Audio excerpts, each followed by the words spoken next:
Antes que a Red Bull decidisse trocar seu segundo piloto depois de apenas 2 corridas, uma outra decisão criou uma situação incômoda antes mesmo do começo da temporada de 2025. Era uma situação em que um piloto novato estava enfrentando a crença generalizada de que sua temporada de estreia duraria apenas algumas corridas. Jack Durham virou alvo de críticas antes mesmo de começar sua carreira na Fórmula 1. Ele corria o risco de ser substituído por Franco Colapinto mais cedo do que se imaginava. Mas apesar de todo o barulho e 2 acidentes alarmantes, parece que Durham obteve um perdão temporário. É uma situação bem complicada. Antes de tudo, porque Colapinto não é unanimidade dentro da Alpine, e por isso não há certeza de que Durham deva ser substituído. A ameaça de Colapinto surgiu quando Flávio Briatore, o manda-chuva da Alpine, ficou interessado no piloto argentino, que estava na Williams até o final do ano passado, e cresceu em janeiro, quando Colapinto foi contratado como um dos reservas da Alpine. Mas como Durham já havia estreado na Fórmula 1 no GP de Abu Dhabi, ele estava confirmado como segundo piloto desde o início do ano, ao lado de Pierre Gasly.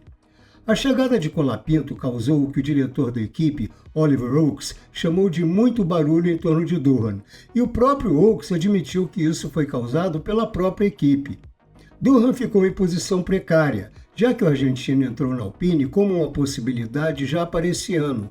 Inclusive, a Williams aceitou ceder Colapinto porque achava que essa era a melhor chance dele ser titular na Fórmula 1. Na ocasião, se falou que Durham tinha 6 corridas para provar seu valor e já havia gastado uma delas quando substituiu Esteban Ocon em Abu Dhabi. Esse prazo colocou o Grande Prêmio de Miami, em maio, como a corrida em que Colapinto poderia assumir o lugar de Durham. Mas nunca houve garantia dessa substituição. Se Briatore estava interessado em Colapinto, outros membros da Alpine davam todo o apoio possível a Durham. E embora seja arriscado assumir qualquer coisa quando Briatore está envolvido, há fortes indícios de que a ala que apoia Durham conseguiu adiar a decisão e ele vai ter mais tempo para demonstrar seu potencial. Figuras do alto escalão da equipe ficaram impressionados com a velocidade que Durham mostrou em vários momentos desta temporada. Se surpreenderam com quanto ele ficou perto de Gasly em alguns momentos e também gostaram do jeito que ele trabalha com os engenheiros. Por outro lado, Durham aumentou a pressão sobre ele mesmo com alguns erros, uma batida na primeira volta na Austrália, penalidades por colisões na corrida sprint no GP da China e um acidente forte nos treinos do Japão, quando ele tentou fazer a curva 1 sem fechar o DRS. Isso poderia ser usado para justificar a troca já no início da temporada, caso houvesse unanimidade sobre sua substituição imediata por Colapinto, que já trouxe alguns patrocínios para a Alpine e poderia trazer muito mais se fosse promovido, especialmente por causa dos altos custos do acidente de Durham, não só por causa do limite orçamentário. Neste ano, as equipes têm que trabalhar em 2 frentes de desenvolvimento por causa das novas regras de 2026, e isso sai muito caro. Mas o fato é que uma mudança em Miami é muito pouco provável. Tudo indica que Durham tem até o meio da temporada para se garantir como titular pelo resto do ano. Isso se deve, em parte, ao potencial que ele mostrou em meio aos contratempos, à forma como ele trabalha com a equipe e ao bom entendimento com Gasly. Há ainda a incerteza de alguns quanto a Colapinto, que também teve acidentes fortes quando estava na Williams, 2 no Brasil e 1 no Qualify de Las Vegas. E apesar de alguns ótimos momentos, ele teve finais de semana anônimos, em que as dificuldades com o ritmo deixaram clara sua inexperiência. Nisso ele não é muito diferente de Durham, mas o australiano é considerado a presença melhor dentro da equipe nesse momento.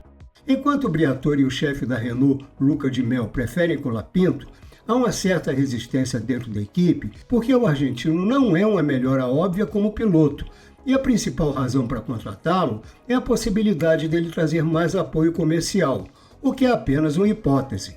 E também pode ser que o perdão temporário de Durham seja apenas uma jogada de Briatore para ver se o dinheiro da Argentina é real ou não. Gasly deu ao Alpine seus primeiros pontos da temporada com um excelente 7º lugar no Bahrein, mas Durham ainda não pontuou este ano, nem chegou ao Q3.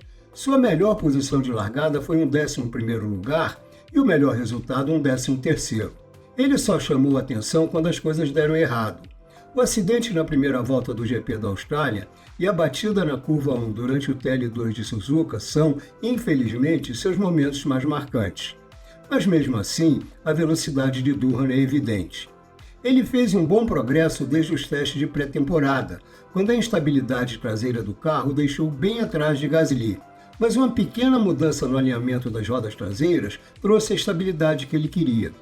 Em uma entrevista com Ed Straw, Durham explicou que prefere um carro mais nervoso do que Gasly, e essa mudança na geometria lhe deu mais precisão na entrada das curvas sem desgastar tanto os pneus. Na Austrália, bandeiras amarelas causadas por Lewis Hamilton impediram Durham de superar Gasly e chegar ao Q3, mas ele ficou à frente do companheiro no Qualify da China. Depois veio o acidente em Suzuka, mas ele fez uma boa corrida e terminou em 15º.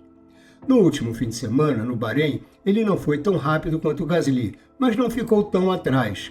O problema foi abusar dos pneus na volta de aquecimento, o que o deixou 6 décimos mais lento. Na corrida, ele esteve perto de marcar pontos até passar para os pneus duros no último stint. Logo depois, o safety car permitiu que os carros do pelotão do meio parassem sem perder tanto tempo e eles colaram atrás dele. Isso derrubou Durham para o 13º lugar, que virou 14º quando ele recebeu uma penalização de 5 segundos por violação de limite de pista. Bahrein resumiu a temporada de Durham. Ele mostrou boa velocidade, mas acabou saindo de mãos vazias. Como foi apenas a 5ª corrida de Durham na Fórmula 1, isso é perfeitamente compreensível, mas ele precisa de fins de semana completos para aliviar a pressão. Mesmo assim, a equipe está bem pressionada. Como diz Oaks, Durham fez um bom trabalho no Bahrein e tem feito de um modo geral. Embora a temporada de estreia de Durham não venha sendo brilhante, ele mostrou um ritmo impressionante em alguns momentos, mas não conseguiu transformar isso em resultados. Oaks espera que a confiança que Durham conseguiu no Bahrein o fortaleça no futuro. Estar ao lado de Gasly exige que ele comece a converter suas velocidades em pontos o mais cedo possível. Bahrein provou que a Alpine pode liderar o pelotão do meio em algumas ocasiões, mas seu desempenho pode sumir de vez em quando. Por isso, Durham precisa aproveitar quando o carro estiver em seus melhores dias. Por exemplo, em Suzuka, apesar do carro ser bom nas curvas rápidas, a Alpine teve dificuldades, mesmo Gasly tendo sido o 7º mais rápido e o melhor do pelotão do meio no primeiro setor. A situação de Durham é clara. Se ele melhorar sua consistência, os resultados vão aparecer e o futuro vai ser promissor. Embora muita gente ainda ache que Durham estava condenado desde o começo, ele tem a arma mais poderosa que um piloto de Fórmula 1 pode ter, a titularidade. Se ele conseguir resultados, dificilmente vai perder a vaga. Mas mesmo que sinais de promessa e velocidade impressionantes sejam sinais positivos, o que ele precisa é transformar isso em resultados concretos. O aspecto positivo é que ele está mais perto de conseguir isso do que os resultados têm sugerido. E tudo indica que ele agora está garantindo uma sequência decente de corridas para convencer a todos sobre seu potencial.